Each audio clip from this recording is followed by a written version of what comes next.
रात के लगभग 12:30-1 बजे होंगे।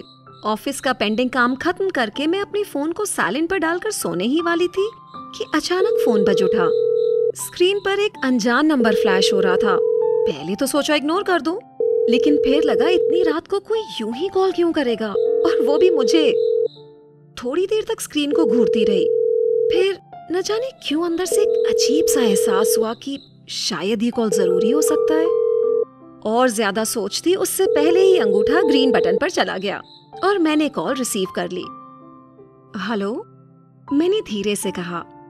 उधर से कुछ सेकंड की खामोशी के बाद फिर एक जानी पहचानी आवाज आई, हेलो। हेलो सुनते ही मेरा दिल जोर जोर से धड़कने लगा।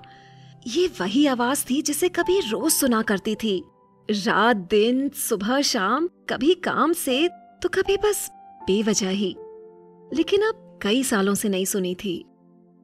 वो फिर बोला, हेलो। मैंने खुद को संभालते हुए कहा, हाय, तुम? वो हल्का सा हंसा, हाँ मैं, कैसी हो? जैसी पहले थी, एकदम फर्स्ट क्लास। अच्छा, और क्या चल रहा है? सब ठीक। पर ये बताओ, इतने साल बाद आज अचानक कॉल कैसे? उसने थोड़ी देर चुप्पी साधी, फिर धीरे से बोला, पता नहीं, बस कई दिनों से कॉल करना चाह रहा था, पर हर बार सोचता था कि तुम क्या सोचोगी, कहीं डिस्टर्ब ना कर दूं। बस यही सब सोच के कॉल करने की हिम्मत नहीं हुई। मैं हंसी, डिस्टर्ब? अजीब बात है ना। कभी सोचा था कि हम इस मोड़ पर पहुंच जाएंगे कि ऐसी स्मॉल टॉक करनी पड़ेगी? कभी नहीं। पर सोचा तो ये भी नहीं था कि जो सालों पहले हुआ उसके बाद भी हम ऐसे एक दूसरे से बात कर पाएंगे।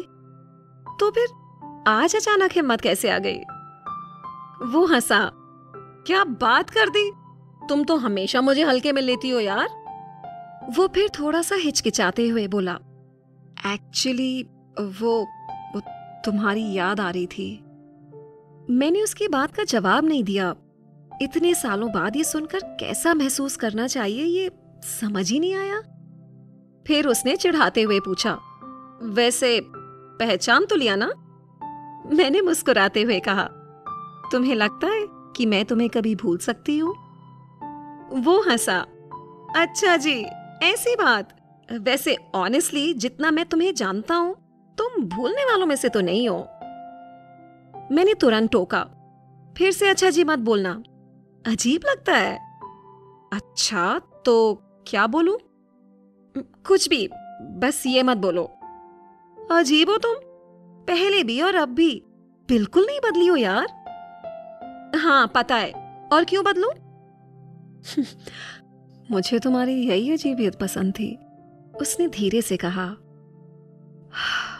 मैं चुप रह गई। कुछ बातें कहने की नहीं, बस महसूस करने की होती हैं। बातें चलती रहीं, कब सुबह के 5 बज गए पता ही नहीं चला। लेकिन कुछ बातें अभी भी अधूरी रह गईं। शायद कुछ बातों को अनकहा और अधूरा ही छोड़ देना बेहतर होता है। क्यों?